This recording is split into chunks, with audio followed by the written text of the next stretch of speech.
cuando entré en aquel hotel, no pensaba que iba a verla a ella. No ahí. No con ese vestido. No en ese ascensor, acompañada de un hombre que no era yo. Eran las 17:43 de un jueves cualquiera, y yo estaba allí por pura casualidad. No tenía ninguna razón romántica ni morbosa. Había quedado con una amiga del trabajo, Marta, que estaba en plena separación y necesitaba un lugar neutro para firmar unos papeles que no quería que su ex viera. Me pidió que la acompañara por si acaso, y accedí.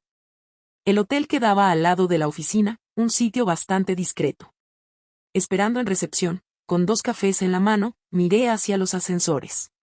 Y entonces se abrieron las puertas. Ahí estaba ella. Mi mujer. Clara. Con ese abrigo rojo que se ponía solo en ocasiones especiales. El mismo que llevaba la noche que celebramos nuestro 5º aniversario. Pero lo que me congeló no fue el abrigo. Fue su risa.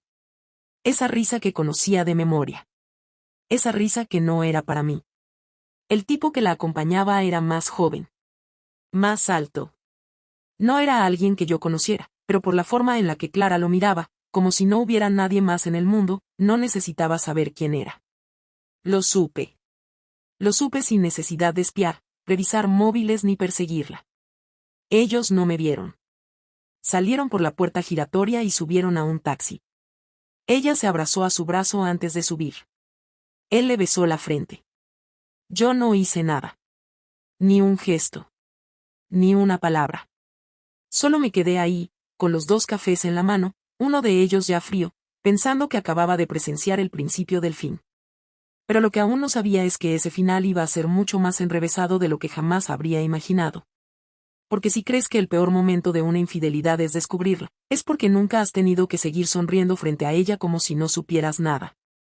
Y eso es exactamente lo que hice. No fui a casa esa noche. Le escribí a Clara que estaba en una cena de trabajo y que llegaría tarde. No esperaba que me creyera, pero tampoco me importaba. Pasé casi 1 hora caminando sin rumbo por la ciudad, dándole vueltas a lo que había visto. No necesitaba confirmación, no hacía falta que ella me dijera nada. Esa imagen, ese momento tan sencillo, bastaba para que todo lo que habíamos construido durante los últimos 8 años se tambaleara sin remedio. No sabía si tenía más ganas de gritarle o de reírme en su cara. Porque si algo me quedaba claro, es que Clara no se arrepentía. No por cómo se reía, no por cómo lo miraba, no por cómo caminaban juntos con la tranquilidad de quien cree que nadie está mirando. Esa seguridad, esa despreocupación, era lo que más dolía. Volví a casa cerca de la medianoche. No sabía si iba a encontrarla o no, pero al abrir la puerta me encontré con todo en su sitio. La luz del salón estaba encendida, el sofá sin desorden, el abrigo rojo colgado en el perchero, y Clara sentada con el portátil en las piernas, aparentemente trabajando. Levantó la mirada cuando entré, y su expresión no cambió. Ni una pizca de nerviosismo, ni una sonrisa culpable, ni una pregunta. Solo un hola seco y directo. Le respondí igual. Fui a la cocina, abrí la nevera y saqué una cerveza sin decir una palabra más. Luego me encerré en la habitación con la excusa de que estaba agotado. Pero no dormí. Me tumbé en la cama con los ojos clavados en el techo durante horas, repasando mentalmente todas las veces que había creído que algo no encajaba pero decidí ignorarlo. Las escapadas de fin de semana por formación, las cenas que surgían a última hora, los domingos que pasaba en la calle diciendo que necesitaba aire. Todo parecía encajar ahora. Lo que más me frustraba era haberme creído esa versión de Clara que me había inventado. Porque eso era, una invención cómoda. Ella se comportaba de una forma en casa, con gestos amables pero distantes, conversaciones funcionales y sexo ocasional sin ganas. Yo preferí pensar que era la rutina, que todos pasábamos por fases. Pero no era eso. Era que ya no estaba ahí, al menos no para mí. Los días siguientes fueron una actuación patética por mi parte. Me levantaba a la hora de siempre, desayunaba con ella sin decir mucho, fingía estar ocupado en el trabajo, incluso le hacía preguntas banales para mantener la fachada. Ella también fingía, aunque con menos esfuerzo. Se limitaba a cumplir con su papel, y yo no sabía si debía confrontarla ya o esperar un poco más. Pero no estaba esperando una confesión. Lo que estaba haciendo era planear. El domingo me levanté antes que ella. Me fui al trastero y busqué la caja de herramientas. No necesitaba ninguna en particular, pero quería revisar algo que tenía guardado desde hacía tiempo, la vieja cámara de fotos digital que usaba cuando nos fuimos de viaje a Galicia en 2018. No por nostalgia, sino porque esa cámara tenía una función que me venía bien. Le compré una tarjeta nueva, la configuré para que grabase en bucle cada cierto tiempo y al día siguiente la instalé discretamente en el pasillo, apuntando al recibidor y a la puerta de casa. No era paranoia, era necesidad. Necesitaba verla entrar con él, confirmar que aquello no era un desliz puntual, que no había ningún malentendido. Quería la prueba física, visible. No para echárselo en cara, sino para quitarme cualquier duda, por mínima que fuera. No le dije nada a nadie. Ni a mi hermano, ni a mis amigos. No porque me diera vergüenza, sino porque no sabía cómo explicarlo sin sonar como un idiota. 4 días después, a las 18:12, mientras yo seguía en la oficina, recibí la notificación del sensor de movimiento de la cámara. La revisé en el móvil. Allí estaban. Clara, entrando con él a casa. No al portal. A casa. Cerraron la puerta, ella lo besó en el cuello, se rió como lo había hecho en el hotel, y se lo llevó directo al dormitorio. Sin prisas, como si fuera algo habitual. Ahí se terminó de romper algo en mí. No era solo el engaño. Era el descaro. Era la tranquilidad con la que ella se movía por nuestra casa con otro, sin el mínimo respeto, sin preocuparse por si yo volvía antes. Porque no temía ser descubierta. Porque sabía que yo no estaba mirando. Cuando llegué esa noche, ella ya había hecho desaparecer cualquier rastro. Él se había ido, claro. Clara estaba en la ducha, y el dormitorio olía a perfume, como si intentara disimular algo. Me senté en el sofá, cogí el móvil y volví a ver el video. Esta vez sin rabia, sin sorpresa. Solo con una calma extraña, como cuando asumes que el dolor ya es parte de ti y no hay nada más que hacer. Pensé en enseñárselo, en decirle sé lo que haces, pero no lo hice. Aún no. Quería que durara un poco más. No por venganza, sino por estrategia. Sabía que si jugaba bien mis cartas, podía dejarla sin argumentos, sin excusas, sin esa falsa superioridad que a veces mostraba. Así que me limité a actuar normal, otra vez. Al día siguiente, llamé al abogado. No le dije que quería divorciarme, no todavía. Le pregunté por bienes, cuentas, posibilidades legales en caso de separación por infidelidad. Me lo explicó todo. Tomé nota. Le pedí discreción absoluta. Después, hablé con mi compañera Marta y le conté parte de lo que pasaba, sin entrar en detalles. Ella, sin juzgarme, me ofreció un sitio donde quedarme si lo necesitaba. Tener un lugar alternativo me dio cierta seguridad. No quería irme de casa de inmediato, pero saber que podía hacerlo me daba aire. Todo lo demás se convirtió en una rutina medida, contaba los pasos, los silencios, los horarios de Clara. Calculaba cuánto tiempo pasaba fuera, cuando volvía, si él entraba o no. Me sentía como un invitado en mi propia vida, esperando el momento justo para recoger mis cosas y desaparecer. Y Clara, mientras tanto, seguía su teatro. Se comportaba como si nada hubiera cambiado, como si yo siguiera siendo ese tipo al que se le puede mentir sin consecuencias. Lo que no sabía es que yo ya no estaba ahí. Solo quedaba el cuerpo, el resto ya estaba en otro sitio, muy lejos de ella. El viernes por la tarde decidí que ya no iba a seguir fingiendo más de lo necesario, no porque me sintiera valiente sino porque la convivencia se estaba volviendo insostenible, y cada gesto de normalidad forzada me dejaba con una sensación física de rechazo que no sabía disimular. Clara llegó a casa sobre las 8, dejó el bolso en la mesa sin mirarme y fue directa a la cocina, como hacía siempre últimamente, abriendo armarios sin un objetivo claro, más por costumbre que por hambre. Yo estaba sentado en el salón, con el portátil cerrado, esperando. No la había llamado, no le había escrito, no había preparado ninguna escena previa. Solo necesitaba que se sentara frente a mí y dejara de actuar. Cuando por fin se giró y me vio mirándola, frunció el ceño como si yo hubiera roto una norma invisible. Me preguntó si me pasaba algo, con ese tono neutro que usaba cuando no quería una respuesta real. Le dije que sí, que me pasaba algo, y que prefería hablar ahora antes de que siguiéramos alargando una situación que ya no tenía sentido. No levanté la voz. No me moví del sitio. Solo le señalé la silla frente a mí. Clara dudó unos segundos, lo suficiente como para que yo notara que ya sabía de qué iba a ir la conversación, aunque probablemente no imaginaba hasta qué punto. Se sentó con los brazos cruzados, manteniendo una distancia exagerada, como si eso pudiera protegerla.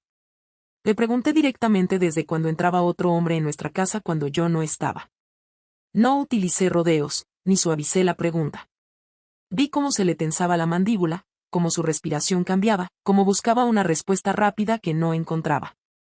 Me dijo que no sabía de qué estaba hablando, que estaba exagerando, que si estaba cansado o estresado por el trabajo. No la dejé terminar. Le dije que no tenía sentido que siguiera mintiendo, que ya no era una discusión sobre confianza o percepciones, sino sobre hechos. Le dije que lo había visto, que no una vez, que no de lejos, que no de pasada. Le expliqué con detalle el día, la hora, el abrigo rojo, la forma en la que entraron, sin mencionar aún cómo lo sabía. A medida que hablaba, su expresión pasó de la negación al enfado, y luego a algo más parecido al miedo. ¿Me está siguiendo?, me preguntó con la voz más alta de lo normal, intentando cambiar el foco. No, le respondí sin dudar, no necesito seguirte para saber lo que haces. Ahí se levantó de golpe, empezó a caminar por el salón, a decir que era increíble que después de tantos años yo dudara de ella, que aquello era una locura, que estaba cruzando límites. La dejé hablar durante varios minutos sin interrumpirla, porque necesitaba escuchar hasta dónde estaba dispuesta a llegar con tal de no asumir nada. Cuando se quedó sin argumentos, cuando empezó a repetirse, le dije que se calmara y se sentara otra vez. Le expliqué entonces que no estaba ahí para discutir versiones, sino para que me dijera la verdad, porque si no lo hacía por voluntad propia, iba a hacerlo con pruebas delante. Esa palabra la descolocó. Me preguntó qué pruebas, con una sonrisa tensa que no le duró ni un segundo. Le dije que tenía grabaciones de la entrada de casa, que sabía cuántas veces había venido ese hombre, que sabía que no era algo reciente ni improvisado. No le enseñé nada. No hizo falta. Se sentó despacio, apoyó los codos en las rodillas y se tapó la cara con las manos durante unos segundos. Cuando volvió a mirarme, ya no había enfado, solo cansancio. Me dijo que no era tan simple, que no había planeado hacerme daño, que todo había empezado como algo sin importancia. Me habló de sentirse sola, de llevar tiempo desconectada, de no sentirse escuchada. No la interrumpí, pero tampoco asentí. Cuando terminó, le pregunté si pensaba que meter a otro hombre en nuestra cama, en nuestra casa, era una forma aceptable de gestionar esa desconexión. No respondió. Me dijo que no sabía cómo había llegado hasta ahí, que se había dejado llevar, que él le hacía sentir diferente. Esa frase me provocó una risa corta, seca, que me sorprendió incluso a mí. Le dije que no era especial, que lo que sentía con él no tenía que ver con él, sino con ella y con su necesidad de escapar sin asumir consecuencias. La conversación se volvió más tensa cuando le pregunté si pensaba seguir viéndolo. Me dijo que no sabía, que necesitaba tiempo para pensar. Le dejé claro que no había tiempo que pensar mientras compartíamos el mismo espacio, que no iba a seguir viviendo con alguien que me mentía a la cara y utilizaba nuestra casa como si yo no existiera. Me preguntó si le estaba echando. Le dije que no, que simplemente estaba marcando una línea que ella ya había cruzado hacía tiempo. Le propuse algo muy concreto, o terminaba esa relación de forma inmediata y verificable, o empezábamos a hablar de separación de manera seria. No le di ultimátums teatrales, solo opciones claras. Clara se levantó otra vez, fue al dormitorio y volvió con el móvil en la mano. Me lo tendió y me dijo que mirara lo que quisiera, que no tenía nada que ocultar. No lo cogí. Le dije que ya no necesitaba revisar nada, que no era una cuestión de curiosidad sino de respeto, y que eso ya se había perdido. Esa fue la primera vez que lloró. No de forma exagerada, no como en las películas, sino en silencio, con lágrimas que caían sin que intentara secarlas. Me dijo que no quería perderme, que no había pensado en las consecuencias, que se sentía atrapada entre dos vidas. Le respondí que esa sensación de estar atrapada la había creado ella misma, y que ahora tenía que decidir si quería salir de ahí conmigo o sola. Pasamos más de 2 horas hablando. Hubo reproches, silencios largos, preguntas que no tuvieron respuesta. En ningún momento le levanté la voz, y creo que eso fue lo que más le impactó. No estaba acostumbrada a verme tan distante, tan firme. Cuando la conversación terminó, le dije que esa noche dormiría en casa de Marta, que necesitaba espacio para pensar y que no quería seguir compartiendo la misma cama después de lo que había sabido. No intentó detenerme. Solo me preguntó cuándo volvería. Le dije que no lo sabía. Esa noche, mientras estaba tumbado en un sofá que no era mío, entendí que la confrontación no había sido el final, sino el principio de algo más complicado. Porque Clara no había perdido el control por haber sido descubierta, sino porque por primera vez alguien le había puesto límites reales. Y sabía que eso no se lo iba a perdonar fácilmente, aunque dijera lo contrario. Al día siguiente me levanté temprano, más por inercia que por necesidad, con la sensación de haber dormido apenas un par de horas aunque sabía que el cuerpo había descansado. Marta ya se había ido al trabajo y me había dejado el desayuno preparado en la mesa, pero no tenía ganas de comer nada, así que solo tomé el café mientras revisaba el móvil. Tenía 4 mensajes de Clara. Los 3 primeros eran iguales. ¿Has dormido bien? ¿Vas a volver hoy? Y necesitamos hablar más. El cuarto era distinto. He terminado con él. No puse ninguna reacción, no le contesté. Me limité a mirar la pantalla durante unos minutos antes de bloquearla. No quería respuestas rápidas, ni promesas vacías, ni declaraciones urgentes. Necesitaba hechos. Ya no estaba dispuesto a seguir atrapado en sus ciclos de culpa y reconciliación. Si de verdad había terminado con él, que lo demostrara. Yo no iba a suplicar por respeto ni a quedarme esperando explicaciones que no me llevaban a nada. Salí a la calle sin rumbo fijo, con la intención de no volver a casa todavía. No porque temiera lo que iba a encontrarme, sino porque sabía que lo que viniera después tenía que estar bien pensado. No se trataba solo de una decisión emocional, no bastaba con decir ya no confío en ti o esto se acabó, porque había cuentas compartidas, papeles, el piso, las vacaciones programadas, incluso los muebles que habíamos elegido juntos, y que en ese momento me resultaban absurdos. Estaba en ese punto donde todo lo que antes era cotidiano se convierte en una especie de broma. La tostadora que ella insistió en comprar porque quedaba mejor con el color de la encimera, las tazas a juego, las toallas que eligió con tanta precisión como si eso fuera importante. Ahora todo eso solo me parecía decorado inútil sobre una mentira que llevaba más tiempo viva de lo que yo quería admitir. Pasé toda la mañana afuera, dando vueltas, entrando a bares que no conocía solo para sentarme en silencio con un café, observando a la gente sin prestar atención real. Volví al piso por la tarde, cuando sabía que ella ya estaría ahí. Subí despacio, sin esconderme, sin disimular el ruido de las llaves. Clara estaba sentada en el comedor, el portátil cerrado, la mirada clavada en el suelo. Cuando me vio entrar, se levantó con una mezcla de alivio y nerviosismo. Me dijo que no esperaba que volviera tan pronto, que pensaba que iba a tardar más. Le dije que no estaba ahí para hablar todavía, que solo venía a buscar algunas cosas y que no pensaba quedarme a dormir. Me preguntó si podía hablarme 5 minutos. Acepté solo porque quería escuchar lo que tenía preparado, no porque creyera que eso fuera a cambiar nada. Me dijo que había hablado con él esa mañana, que le dijo que no podían seguir viéndose, que le explicó que yo lo sabía todo, que me lo había confesado todo, que la situación había cambiado. No mencionó su nombre, ni cómo se conocieron, ni desde cuándo duraba lo suyo. Solo me dio el resumen funcional, como si tuviera prisa por cerrar ese capítulo y pasar al siguiente. Le pregunté si pensaba que con eso bastaba. Me miró sorprendida, como si esperara un poco de reconocimiento, o al menos un comentario que le diera algo de control. Le dije que su arrepentimiento llegaba tarde, que no me interesaban sus decisiones a destiempo, que yo ya estaba en otro lugar. Me preguntó si pensaba perdonarla en algún momento. Le respondí que no lo sabía, que no estaba en posición de tomar decisiones definitivas porque aún no había asimilado todo, pero que no iba a fingir nada, ni a quedarme por inercia, ni a volver a la normalidad como si no hubiera visto lo que vi. Clara insistió, con otro tono, más bajo, casi susurrando, en que todo había sido un error, que se había confundido, que no sabía lo que estaba buscando. Le pregunté si de verdad pensaba que yo iba a creérmelo, si en serio pensaba que alguien deja entrar a otra persona en su casa por confusión. Me dijo que no tenía otra forma de explicarlo, que era algo que se había salido de control. Le dije que no, que lo que se salió de control no fue la situación, sino su ego, sus ganas de sentirse deseada, especial, distinta, aunque eso significara destrozar a la persona que dormía cada noche a su lado. Se quedó callada. Por primera vez no tuvo una respuesta inmediata, y eso me dio cierta paz. Le dije que si quería arreglar algo, tenía que empezar por asumir lo que había hecho sin rodeos, sin edulcorar las palabras, sin hacerse la víctima. Que si quería hacer algo útil, que llamara a su madre, a su hermana, a sus amigas, y les contara lo que había pasado. Que dejara de actuar como si esto fuera un conflicto doméstico de puertas cerradas.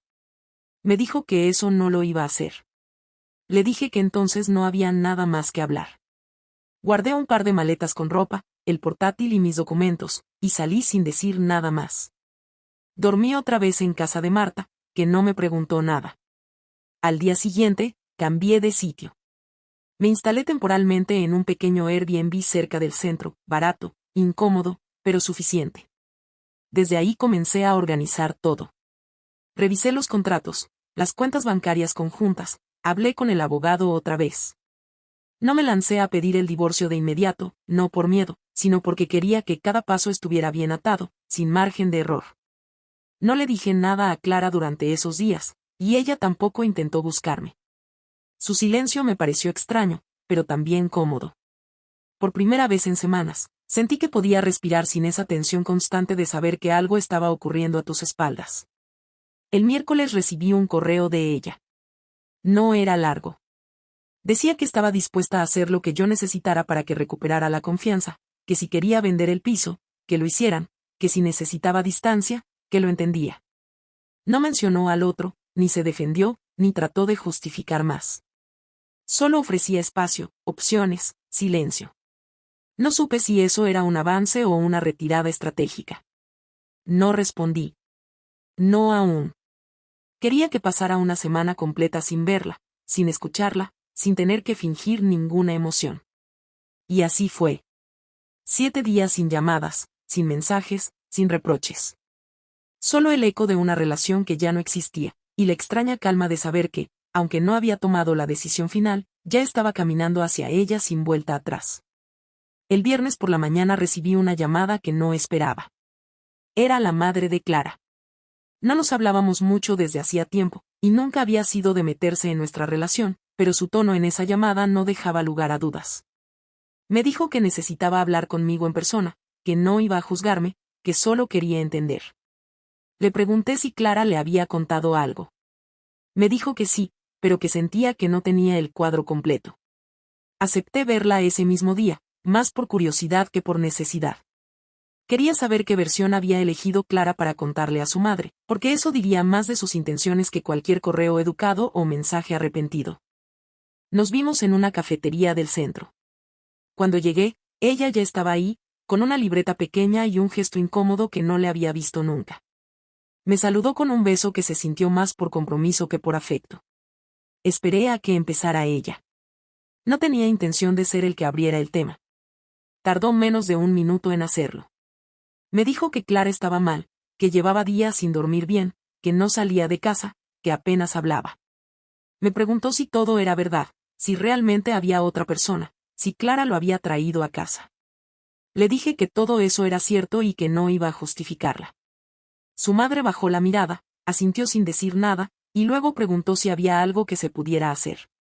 Le dije que no lo sabía, que no estaba buscando consejos, que estaba en proceso de entender si quería seguir con alguien que cruzó todos los límites sin pensar en las consecuencias. Me dijo que no venía a presionarme, que lo único que quería era que le dijera si todavía quedaba algo que salvar, no por Clara, sino por la historia, por todo lo que habíamos compartido. Le dije que lo único que quedaba era una lista de decisiones mal tomadas, de silencios acumulados, de excusas disfrazadas de problemas de pareja, y que yo no estaba dispuesto a cargar con eso solo para sostener una estructura que ya no se sostenía sola. Me dijo que lo entendía. Me pidió disculpas en nombre de su hija, y me dijo que si necesitaba ayuda para mover cosas o resolver trámites, que podía contar con ella. Eso me descolocó. Nunca imaginé que ella, con lo protectora que siempre había sido con Clara, pudiera ofrecerme apoyo de ese tipo. Le di las gracias, pagué el café de los dos y nos despedimos con un gesto neutro. Mientras me alejaba, sentí por primera vez que Clara empezaba a quedarse sola. Esa misma tarde volví al piso para recoger más cosas. Le había escrito a Clara por la mañana para avisarle de que iba a pasar, que prefería que no estuviera, que solo iba a estar 1 hora. Cuando entré, todo estaba en silencio. El lugar estaba más limpio de lo habitual. Había olor a producto de limpieza, como si hubiera querido dejarlo todo impecable para causar algún tipo de efecto. No me detuve a mirar detalles. Fui al dormitorio, saqué mis cosas del armario, metí los papeles que aún quedaban en el escritorio y revisé por última vez que no se me olvidaran nada importante. Al salir de la habitación, encontré una hoja doblada sobre la mesa del comedor. Era una carta escrita a mano. Clara no solía escribir nada fuera del móvil, así que me llamó la atención. No la abrí en ese momento. Me la guardé en el bolsillo y salí.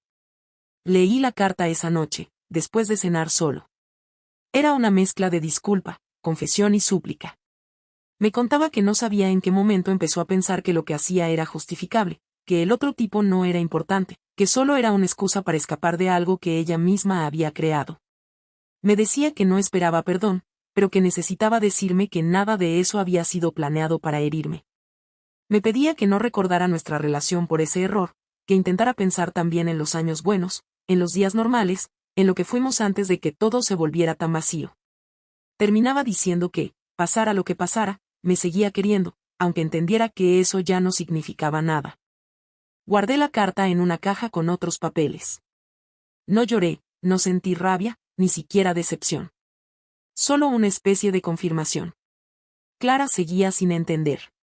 Seguía buscando la forma de suavizar lo que había hecho, como si las palabras pudieran modificar los hechos. Y ese era precisamente el problema. No el acto en sí, sino la incapacidad de asumirlo con claridad, sin decorarlo, sin intentar salvar algo que ya no tenía cimientos. Decidí responderle, pero no con una carta. Le escribí un mensaje corto, directo, sin adornos. Le dije que iba a quedarme en el Airbnb hasta final de mes, que ya había hablado con el abogado, que quería dividir las cuentas de forma equitativa, vender el piso y cerrar todo sin conflictos innecesarios. Le dije también que no quería más cartas, ni mensajes, ni intentos de reconciliación. Que ya no confiaba en ella, y que eso no tenía arreglo. Esa noche no dormí del todo tranquilo. No porque dudara de mi decisión, sino porque sabía que se acercaba la parte práctica de todo esto, la parte más molesta y lenta, la que tiene que ver con notarios, firmas, cuentas, impuestos y discusiones absurdas sobre objetos que antes no tenían valor y ahora eran motivo de desacuerdo. Pero estaba preparado. No iba a permitir que nada de eso me arrastrara otra vez al tipo de relación que me había quitado la energía durante los últimos meses. Me había pasado demasiado tiempo justificando lo injustificable, permitiendo que la inercia decidiera por mí, postergando conversaciones que eran urgentes. Ya no. El lunes siguiente fui al piso con el abogado para empezar el proceso. Clara estuvo presente, pero apenas dijo nada. Firmó lo que tenía que firmar, respondió lo justo. No hubo lágrimas, ni gritos, ni reproches. Todo fue rápido, casi mecánico. Y eso me confirmó que lo nuestro no tenía vuelta atrás. Porque si ni siquiera en ese momento había una reacción real, una muestra de algo que se pareciera a una emoción sincera, entonces estaba claro que no quedaba nada. Terminamos la reunión en menos de una hora. Nos despedimos sin contacto visual. Ella se fue por un lado, yo por otro. Y no supe si volveríamos a vernos. Esa tarde, mientras caminaba de vuelta a casa, recibí un mensaje de Marta. Me decía que tenía una cena con unos amigos y que si quería pasarme, que no fuera idiota y que no me encerrara otra vez en el apartamento como si el mundo se hubiera terminado. Le respondí que iría. No porque tuviera ganas de ver a nadie, sino porque sabía que si no lo hacía, iba a quedarme otra vez dándole vueltas a todo lo que ya había decidido. Era hora de empezar a vivir otra cosa. Y aunque no sabía que venía ahora, tenía claro que no iba a ser con Clara. A la semana siguiente todo avanzó más rápido de lo que pensaba. La venta del piso ya estaba acordada, los trámites bancarios en marcha, y el abogado me había mandado los primeros borradores de los documentos para firmar ante notario. Clara había cumplido con lo mínimo necesario, sin poner obstáculos, sin cuestionar nada, sin pedir reuniones extras ni introducir ningún cambio. Me lo tomé como un gesto de aceptación, no de madurez, porque para eso hubiera hecho falta que lo asumiera desde el principio, no después de que se le viniera todo encima. Aún así, lo agradecí. No porque necesitara nada de ella, sino porque al menos esa parte no se estaba convirtiendo en una guerra. Sabía que había otras historias donde todo terminaba en discusiones interminables, con uno de los dos arrastrando el proceso solo para castigar al otro. Yo no quería eso, y por suerte, parecía que Clara tampoco. El día de la firma definitiva coincidió con una mañana lluviosa, pero llegué puntual a la notaría. Ella ya estaba ahí cuando entré. Vestía como siempre, sin nada distinto, sin señales de estar atravesando algo especial. No me saludó con entusiasmo, pero tampoco con frialdad. Me preguntó si estaba todo claro, y le dije que sí, que no había nada más que discutir. Nos sentamos frente al notario, firmamos los documentos uno a uno, escuchamos las explicaciones legales con la misma indiferencia que si estuviéramos renovando un contrato de alquiler, y en menos de 40 minutos, todo había terminado. El notario se despidió con una frase estándar, como si no tuviera idea de lo que acababa de cerrarse entre nosotros, o quizás porque ya había visto cientos de escenas como esa. Salimos del despacho sin decir nada, bajamos en el ascensor sin mirarnos, y al llegar a la calle, Clara se detuvo. Me preguntó si podía decirme una última cosa. Le dije que sí, aunque no esperaba nada útil. Me miró fijamente y me dijo que no sabía cómo iba a contar esto a su entorno, que no sabía cómo explicar lo que había pasado sin quedar como una persona despreciable, que no buscaba excusas, pero que la sensación de haber arruinado todo le pesaba más cada día. Me limité a escuchar. Cuando terminó, le pregunté por qué me lo estaba diciendo ahora. Me respondió que necesitaba saber si algún día podría perdonarla, aunque no volviéramos a hablar, aunque no tuviéramos relación, aunque nunca más volviéramos a cruzarnos. Le dije que eso no dependía de ella, que no podía decidir cuándo ni cómo alguien procesa una traición, que lo único que podía hacer era aceptar que la había cometido y vivir con ello. Me agradeció que no le gritara, que no la insultara, que no le hiciera la vida imposible. Le respondí que no necesitaba destruirla para seguir adelante, que no era como ella. Se quedó en silencio, asintió con la cabeza y se fue caminando sin mirar atrás. Los siguientes días fueron extraños. Por un lado, tenía la sensación de haber cerrado una etapa que ya no me pertenecía, pero por otro lado, no había una sensación clara de alivio, ni de libertad. Solo estaba ahí, en medio de una nueva rutina que aún no había aprendido a ocupar. Marta me ofreció su ayuda para buscar un piso nuevo, y me acompañó a ver 3 opciones en menos de una semana. Encontramos uno pequeño, pero con buena luz, bien ubicado y dentro de mi presupuesto. Lo alquilé ese mismo día, sin pensarlo demasiado. Mudarse solo después de años compartiendo techo con alguien no tiene nada de épico, ni de emocionante. Es solo cargar cajas, comprar cosas que antes no hacían falta, y descubrir que muchas de tus pertenencias no tienen ningún valor cuando ya no compartes con nadie. Aún así, empecé a llenar el lugar con lo básico. Una mesa, una silla decente, algo de ropa doblada, y por primera vez, el silencio no me molestaba. El domingo por la tarde recibí una llamada de un número desconocido.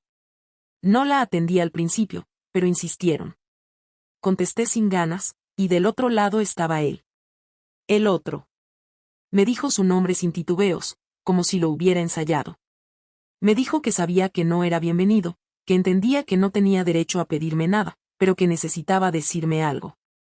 Le pregunté qué parte de todo esto le hacía pensar que me interesaba su versión. Me dijo que no llamaba para justificarse, sino para decirme que había cortado todo contacto con Clara, que no había sabido gestionar nada, que pensaba que ella estaba en otra etapa de su vida, y que cuando se enteró de que seguía casada, ya era tarde. Le pregunté si eso era lo único que quería decirme. Me respondió que sí, pero que también quería pedir disculpas, aunque no sirviera de nada.